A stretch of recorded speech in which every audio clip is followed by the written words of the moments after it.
Entrance through the nose. Ananda, if a man suddenly holds his breath, his nostrils will feel cold.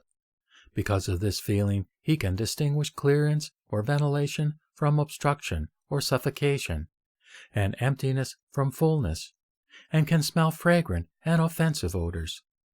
The restraint of breath, as well as the nose and its feeling, are trouble that comes from bodhi.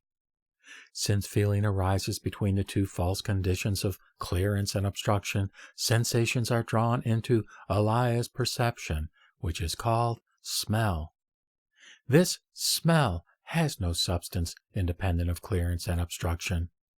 You should know that it comes neither from these two states, nor from the nose, nor from the void. Why? Because if it comes from the clearance, it will cease to exist when there is obstruction. But why does it feel the latter? If it comes from obstruction, it will cease to be clear. But why does it come into contact with fragrance and stench? If it comes from a sense organ, there would be no objective clearance and obstruction. Then this faculty of smelling would have no nature of its own. If it comes from the void, it should be able to smell your own nose. If so, the void itself would smell and would have nothing to do with that entrance through your nose. Therefore, you should know that the entrance is neither causal, nor conditional, nor self-existent. Entrance through the tongue.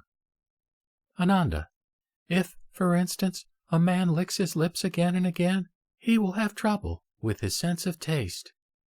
If he is ill, he will experience a bitter taste, and if he is healthy, a somewhat sweet one. Thus, bitterness and sweetness reveal this sense which is always tasteless in the absence of stirring feelings, and which, together with the tongue and the trouble caused by the taste, are but illusion which comes from bodhi.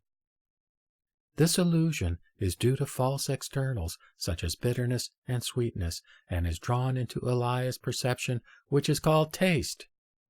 This taste has no independent substance apart from flavors such as sweetness and bitterness, and tastelessness. Ananda, you should know that this perception of taste comes neither from the flavors such as sweetness and bitterness, nor tastelessness, nor from a sense organ, nor the void. Why? Because if it comes from sweetness and bitterness, it will vanish in the state of tastelessness. But why does it feel the latter? If it comes from tastelessness, it will disappear when in touch with sweets. But why does it still feel sweet and bitter tastes? If it comes from the tongue, the latter originally is neither tasteless, nor sweet, nor bitter. Hence, we know that the organ of taste has no nature of its own. If it comes from the void, the latter not being your mouth, would taste by itself. Then what has it to do with that entrance through your tongue? Therefore, you should know that this entrance is unreal and is neither causal, nor conditional, nor self-existent.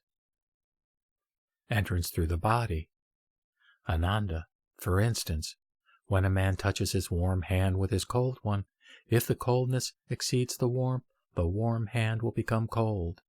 And if the warmth exceeds the cold hand will become warm. This touch is revealed when the two hands meet and then separate.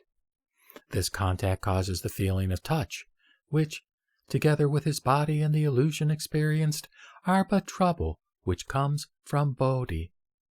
This trouble occurs where there are two false conditions of contact and separation, and is drawn into alias perception, which is called touch.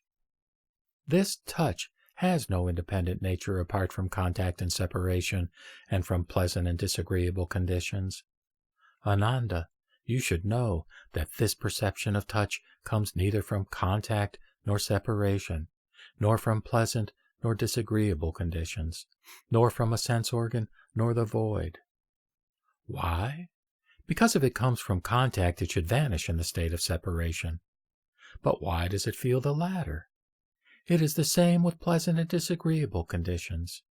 If it comes from a sense organ, it would be free from contact and separation and from pleasant and disagreeable conditions. Then your body that feels them would have no nature of its own. If it comes from the void, the latter will feel the touch by itself. Then what has it to do with your entrance through the body? Therefore, you should know that this entrance is false and is neither causal, nor conditional, nor self-existent. Entrance through the intellect. Ananda, when, for instance, a man is tired, he sleeps soundly, and when he awakes and when he sees objects, he remembers, and after a time forgets all about them.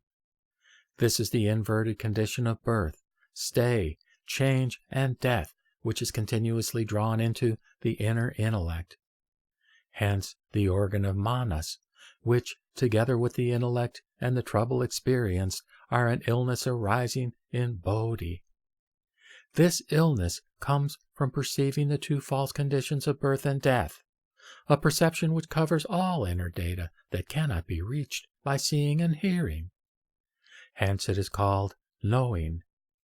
This knowing has no substance of its own apart from the waking and sleeping states, and from the conditions of birth and death. Thus, Ananda, you should know that the organ of knowing comes neither from the waking and sleeping states, nor from the conditions of birth and death, and neither from a sense organ nor the void. Why? Because if it comes from the waking state, it should cease to exist in the sleeping state.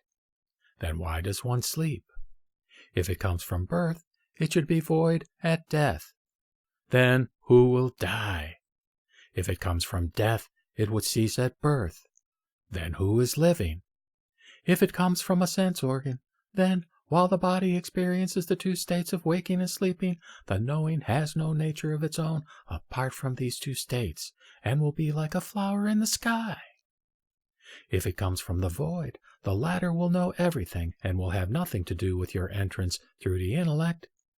Therefore, this entrance is neither causal, nor conditional, nor self-existent.